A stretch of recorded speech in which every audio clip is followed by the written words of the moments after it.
Lagay ng ekonomiya, kalakalan, negosyo at iba pa. Atin ang alamin dito sa Ang Pilipinas Ngayon. Magandang araw. Narito na po ang Balitang Business. Sinabi ng Bangko Sentral ng Pilipinas o BSP na tumaas ang presyo ng mga bahay sa buong Pilipinas sa huling bahagi ng 2023, subalit mas mabagal kumpara sa ikatlong bahagi ng naturang taon. Ayon sa datos ng BSP, tumaas ang Residential Real Estate Price Index o RREPI ng 6.5% kumpara sa 7.7% noong 2022 at mas mabagal din sa 12.7% noong third quarter. Ito na din ang pinakamabagal na paglago sa presyo ng residential property simula noong 2.6% noong ikalawang quarter ng 2022. Binabantayan ng RREPI ang karaniwang presyo ng mga residential properties sa iba't ibang klase ng pabahay at lokasyon. Ipinakita din sa datos ng BSP na ang presyo ng mga single detached o attached houses ay tumaas ng 10.5% sa fourth quarter. Mas mabagal ito kumpara sa 16.8% paglago noong ikatlong quarter at sa 10% pagtaas noong nakalipas na taon. Ang presyo ng mga townhouses ay tumaas ng 4.7% mula Oktubre hanggang Disyembre ng nakaraang taon mula sa 10.3% noong third quarter.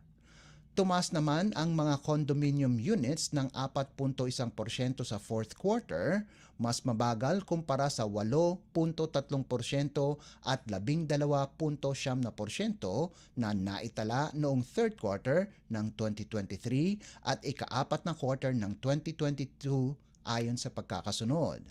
Sa kabilang banda, bumaba naman ang presyo ng duplex units ng 33.5% mula sa paglago nito ng 57.7% noong ikatlong quarter ng 2023. Lagay ng ekonomiya, kalakalan, negosyo at iba pa. Atin ang alamin dito sa Ang Pilipinas Ngayon. Iniulat ng Philippine Statistics Authority o PSA na ang paggastos sa mga environmental protection ay bumaba ng 8.1% noong 2023. Ayon sa Compendium of Philippine Environment Statistics o CPES Component 6 ng PSA, ang taunang gastos ng gobyerno sa environmental protection ay bumagsak ng 21.89 na bilyong piso noong 2023 kumpara sa 23.83 bilyong piso noong 2022. Ang CPES ay isang pagtitipon-tipon ng mga datos mula sa iba't ibang kawani ng gobyerno. Bumaba ang gastos sa biodiversity at landscape ng 8.6% nitong nakalipas na taon sa 8.72 bilyong piso. Sumasalamin ito ng 39.8% ng kabuang gastos para sa environmental protection. Sinundan ito ng mga gastusin na hindi klasipikado pero sumasailalim pa rin sa environmental protection ng 6.54 na bilyong piso na binubuo ng 29.7% ng kabuang gastusin. Samantala, ang gastos naman sa waste management ay nagkakahalaga ng 3 bilyong piso nitong nakaraang taon o 13.7% ng kabuang gastusin. Ang alokasyon na ito ay bumaba ng 17%. Lagay ng ekonomiya, kalakalan, negosyo at iba pa. Atin ang alamin dito sa Ang Pilipinas Ngayon. Inaasahan na magkakaroon ng dagdag bawas sa mga produktong petrolyo ngayong linggo. Ayon sa industriya, magkakaroon ng dagdag ang gasolina ng 30 sentimo hanggang 60 sentimo kada litro, habang ang presyo ng diesel naman ay inaasahang bababa mula 50 sentimo hanggang 75 sentimo kada litro.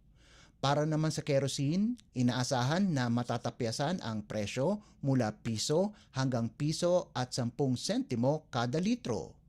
Noong Marso 26, nagpatupad ng dagdag presyo sa gasolina, diesel at kerosene ng 2 piso at 20 sentimo, piso at 40 sentimo at piso at 30 sentimo kada litro ayon sa pagkakasunod.